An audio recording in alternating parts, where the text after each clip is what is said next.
Eh bien, bonjour à toutes et à tous. Alors, je suis ravi de vous retrouver aujourd'hui pour une vidéo qui est une vidéo de présentation de ce qu'on appelle les Nerdminers.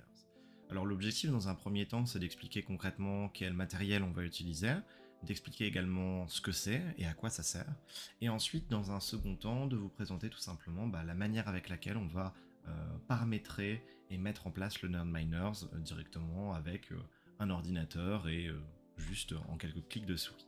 Alors déjà, un Nightminer, c'est quoi? C'est un petit outil qui va permettre de miner du Bitcoin. Alors miner du Bitcoin avec un hash rate, donc un taux de calcul qui est extrêmement faible, l'équivalent de 22 kWh par seconde, c'est absolument rien par rapport aux grosses machines telles que les Antminer, bref, les ASICs qui minent du Bitcoin, mais néanmoins, c'est un petit outil qui est bien mignon, qui est bien sympa, et d'ailleurs, ça fait un très beau cadeau.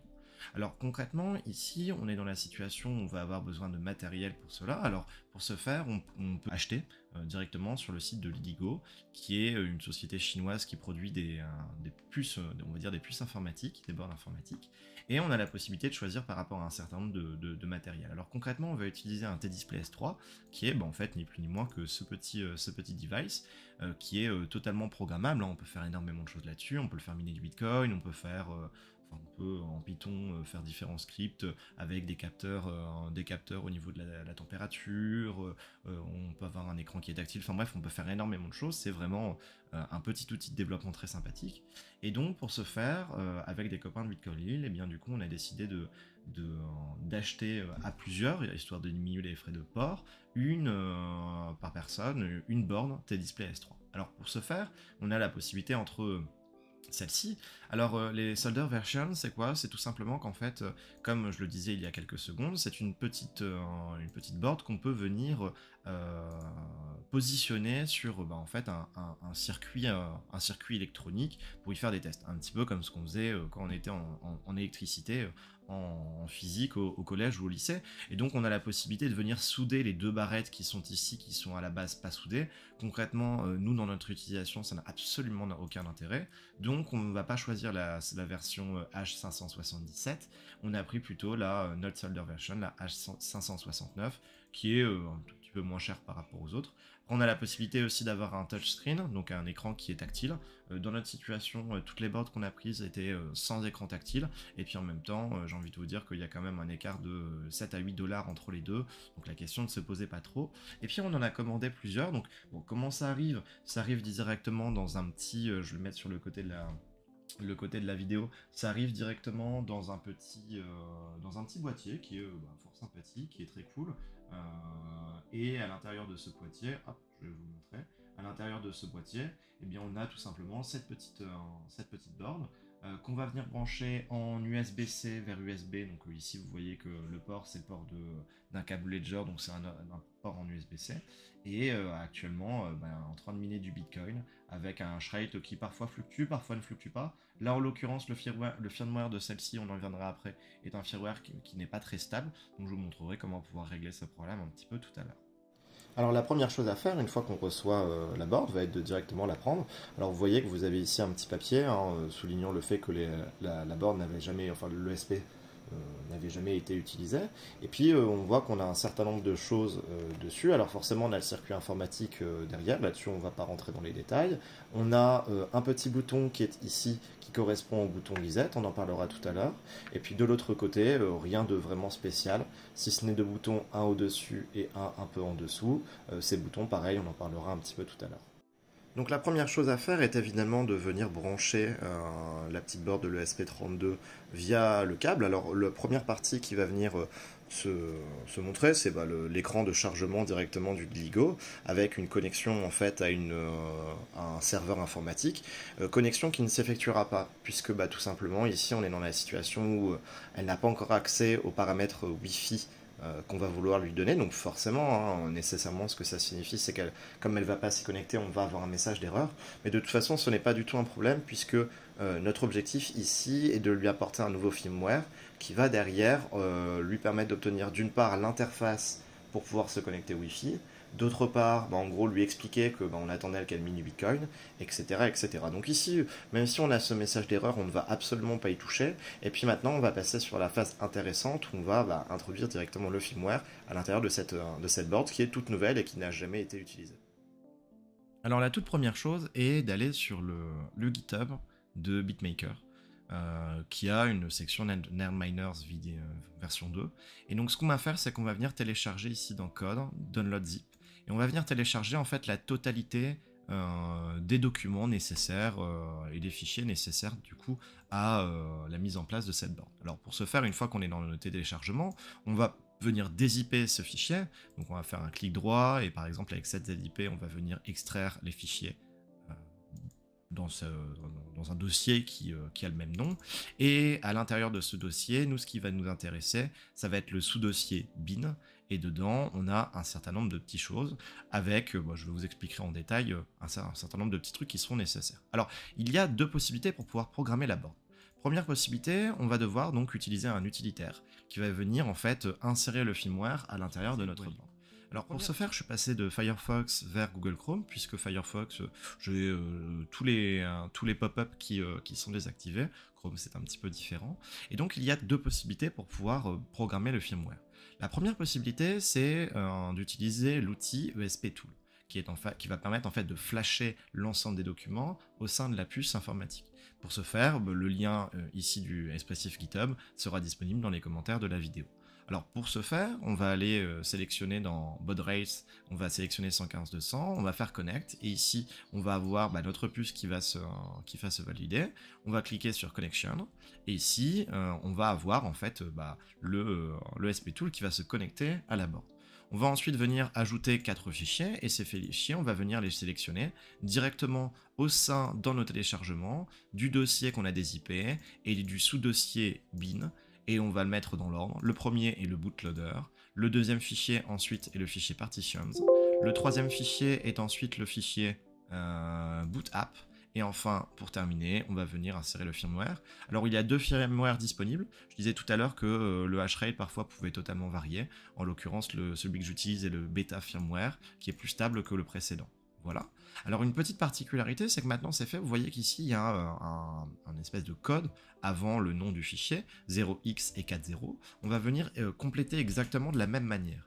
0x et 8 et ensuite 30, 0xe et 30, et en fait ça correspond directement à l'adresse flash du fichier.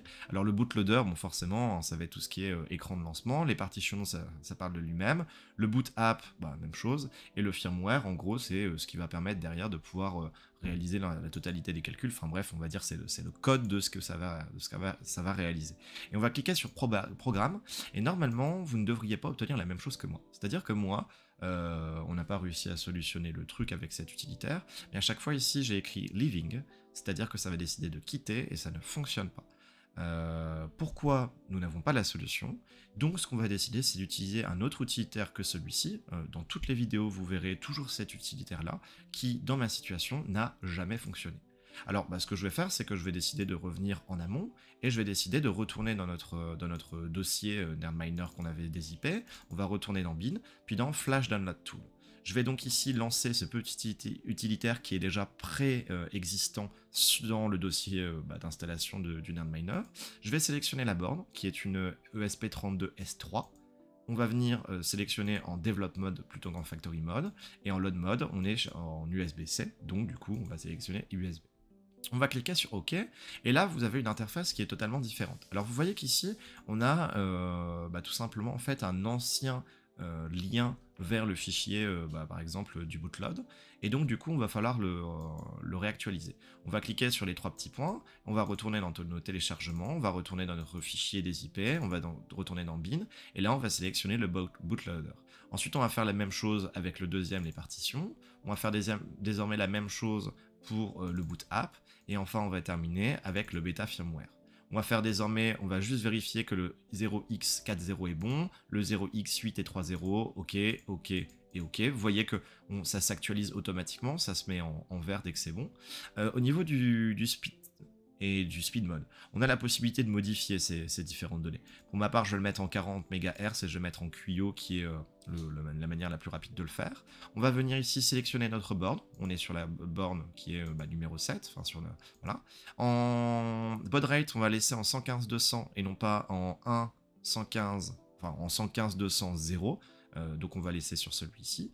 Et une fois que tout est fait, on va lancer désormais Start. Alors Start, on va avoir une synchronisation qui va se réaliser. Je vais pouvoir vous le montrer, hein. On a l'ensemble des fichiers qui vont venir s'installer les uns après les autres. Personnellement, avec l'utilitaire dont je vous présentais juste avant, ça n'a jamais marché, alors qu'avec l'utilitaire qui est celui-ci, l'utilitaire du Flash Download Tool, ben ça fonctionne sans aucun problème sur toutes les boards. Et là, ce qui se passe, c'est qu'une fois que c'est réalisé, on va avoir en fait la board qui va directement se lancer, jusqu'au moment où on va avoir un petit message d'erreur qui est absolument parfaitement normal.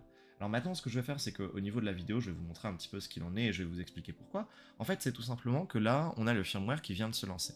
Et en fait, il nous dit, c'est ce qui est écrit tout en bas de la fenêtre noire de la CMD, qu'il y a un problème de download par rapport à en fait, l'ensemble des informations que justement le NerdMiner soit téléchargé. En fait, cela est extrêmement normal. C'est tout simplement lié au fait qu'en fait, elle n'a pas encore accès au Wi-Fi. Donc pour ce faire, on va directement repasser sur notre board et on va venir flasher directement le QR code qui vient de s'afficher, qui va nous permettre derrière de pouvoir prendre le NerdMiner et le NerdMiner de pouvoir le connecter directement au Wi-Fi qu'on a dans notre appart, dans notre maison ou même celui de notre téléphone portable pour qu'ensuite il puisse télécharger les derniers fichiers et ensuite lancer tout simplement le minage. Alors c'est parti, hein, on se retrouve de nouveau maintenant ici avec le QR code. Et une fois qu'on obtient le QR code, eh bien on va cliquer sur se connecter au réseau. Bon, super, on voit qu'ici on va avoir une sélection, on va venir cliquer sur NerdMiners et on arrive sur cette page-ci. Alors, bon, super, maintenant qu'on est là, on va cliquer sur Configure Wi-Fi et on va venir rajouter l'ensemble des informations. Alors le SSID, c'est quoi? C'est tout simplement le nom de votre box. Dans ma situation, le nom de ma box, c'est Livebox, et ensuite, je vais mettre le nom de la box en question, je crois que c'est E0B0, non c'est B0E0, ok. Une fois que c'est fait, on va venir rajouter le password, tout simplement en fait le mot de passe du Wi-Fi. Donc là, je vous laisse compléter le password, on se retrouve dans 2 petites secondes.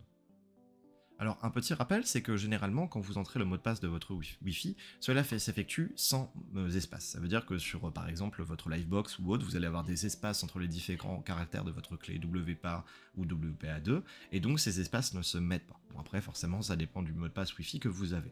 Très bien. Alors ici, maintenant, on va sélectionner un certain nombre de choses.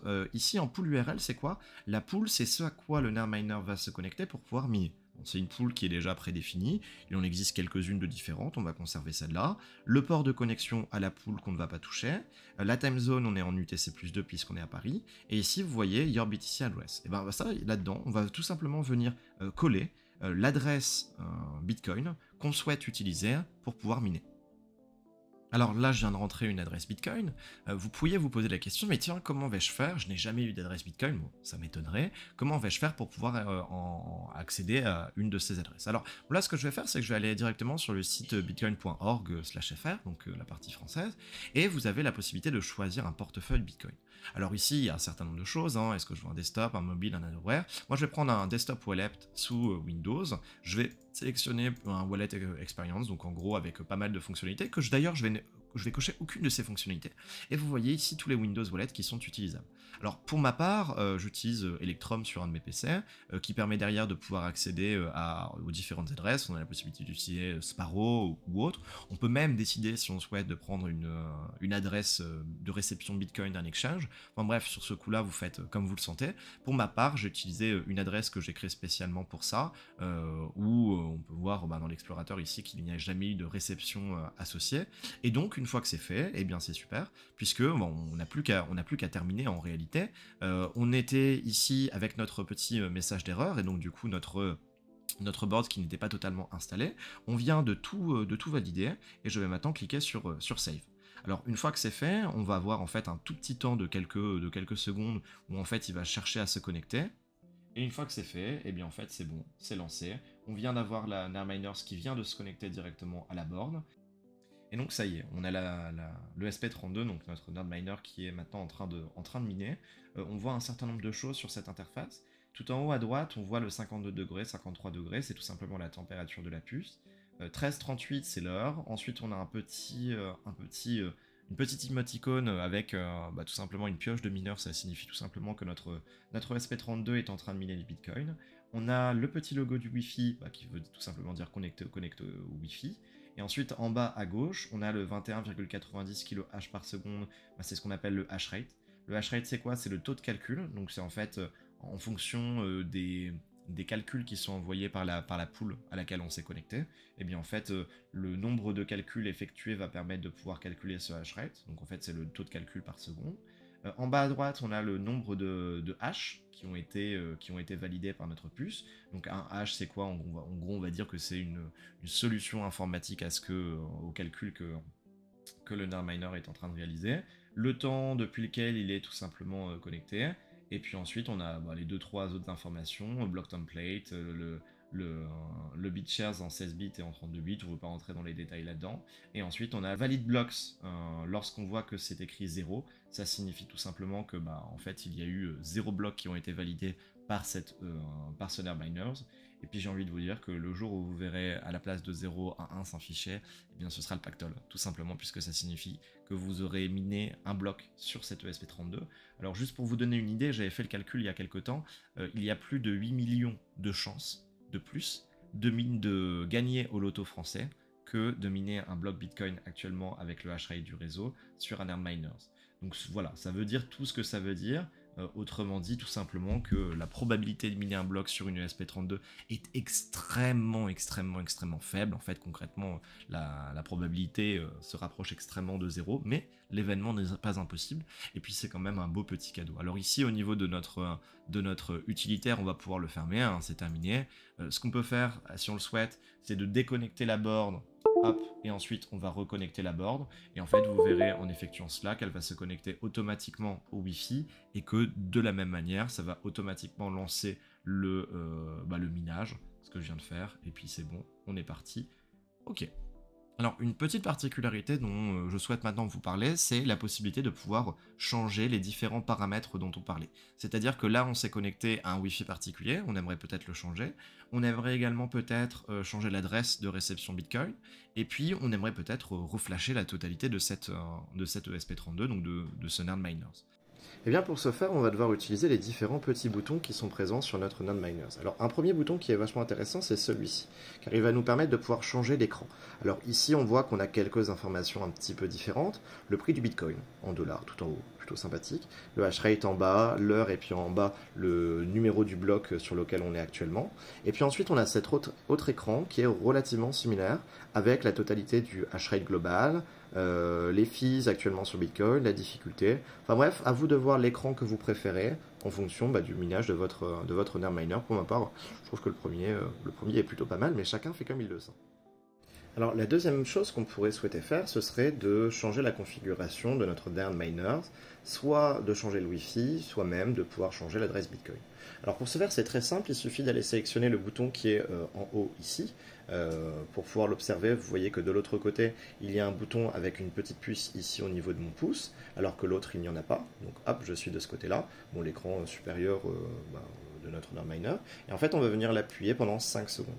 On va laisser les 5 secondes passer, et une fois que les 5 secondes sont passées, et bien en fait on va avoir notre NerdMiner qui va directement se relancer sur l'écran initial avec le QR code, et à partir de ce moment-là on peut effectuer exactement la même procédure que précédemment, c'est-à-dire flasher le QR code, rentrer le nom de la Livebox ainsi que son mot de passe ou celui du Wi-Fi, et enfin, pour terminer, on peut également rajouter du coup l'adresse Bitcoin si on souhaite la changer. Juste avant, je vais vous expliquer à quoi sert le petit bouton juste en dessous. Si je clique une fois dessus, ça va éteindre l'écran. Si je reclique une fois dessus, ça va le rallumer. Bon, de toute façon, la consommation d'un NerdMiner est de 1 watt par heure. Ce que j'avais lu à gauche à droite, j'avoue ne pas avoir fait les tests. Et donc par conséquent, ce que ça signifie, c'est que la consommation électrique est tellement faible qu'en réalité, OSEF, on peut le laisser allumer tout le temps.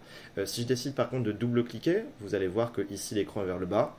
J'ai double-cliqué, l'écran va passer vers le haut. Je souhaite refaire la même chose. L'écran va repasser du coup de ce côté-là. Donc en fait, on a le bouton ici qui est juste au niveau du ventilateur, donc de ce qu'on voit ici juste en dessous en blanc, qui va juste permettre de pouvoir gérer en fait la rotation de l'écran. L'autre bouton va permettre de pouvoir gérer tout ce qui est caractéristique. Donc on disait, si je clique une fois, ça va changer du coup l'écran de notre Nerdminers. Et si par contre je décide maintenant de le laisser appuyer pendant 5 secondes, eh bien ce qui va se passer, c'est que ça va relancer le Nerdminers et ça va lui dire, bah tiens, maintenant ce que je veux, c'est changer la configuration. Vous voyez que le Nerdminers est maintenant en train de se relancer avec de nouveau le QR code. Et comme nous l'avions fait précédemment, en reflashant le QR code, on va pouvoir de nouveau se reconnecter au Wi-Fi pour notre Nerdminers et ensuite également changer l'adresse Bitcoin si souhaité. Eh bien voilà, je pense que j'ai fait à peu près le tour. Alors une petite remarque qui est écrite ici et qui est importante, c'est qu'on mine en solo, et effectivement, quand on regarde le hash rate de notre Nerdminers, qui est l'équivalent de 20 kHz par seconde, soit 2 x 10 exposant 4 H secondes, c'est extrêmement peu par rapport au hash rate d'un ASIC.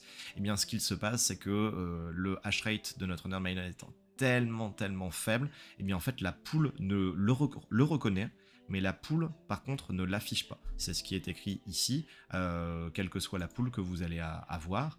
Ça c'est une petite particularité qu'on peut noter, et donc du coup par conséquent, si on regarde à l'intérieur de la pool en allant entrer l'adresse Bitcoin sur laquelle on est en train de miner avec notre ou nos Nerdminers, et bien cela ne s'affichera pas. Par contre, imaginons qu'on ait des centaines de Nerdminers et que le hash rate devient quand même un peu plus sympathique, un peu plus élevé. À ce moment-là, l'adresse pourrait afficher sur la pool le hash rate et donc du coup le nombre de shares, etc. etc.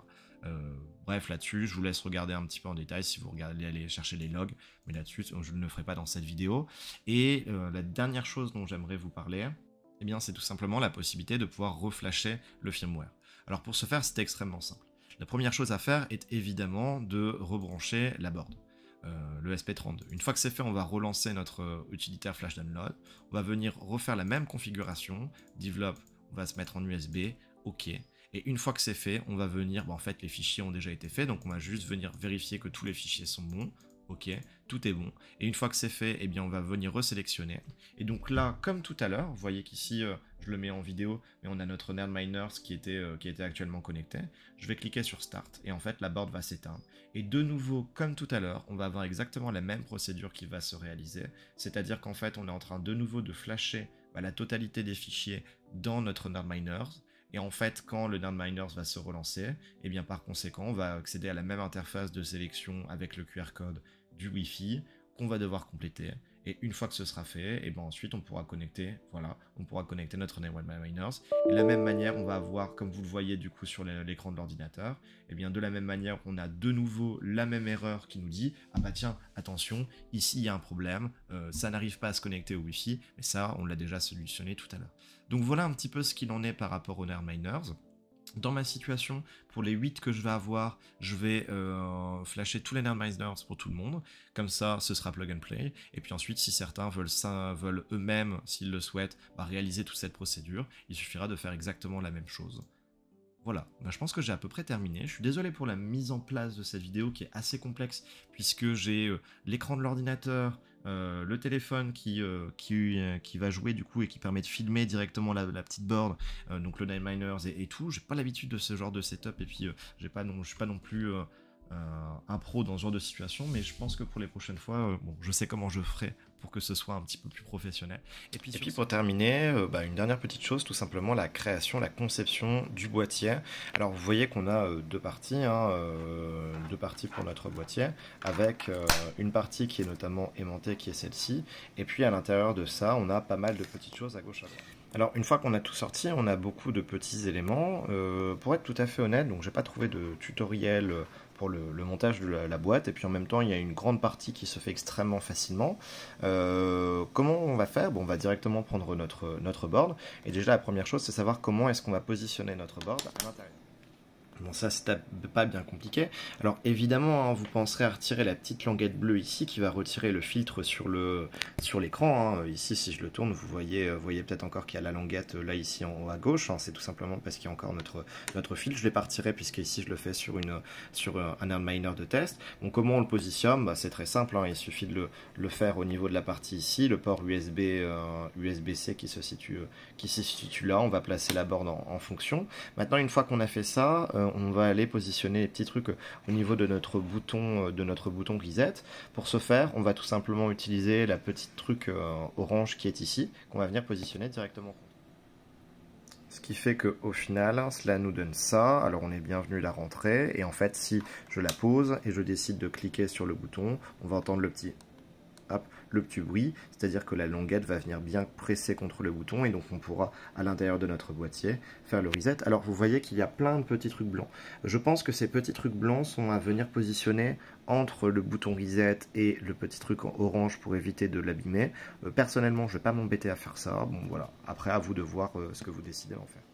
Maintenant, lorsqu'on retourne le Nerdminers, on observe qu'ici on a nos deux boutons. Nos deux boutons n'ont pas été ils sont alignés, mais on n'est pas venu positionner la petite partie qui est orange. La petite partie orange va donc se positionner directement à cet endroit-là. Bon, c'est très simple. Pour ce faire, il suffit de retourner, de retirer la board.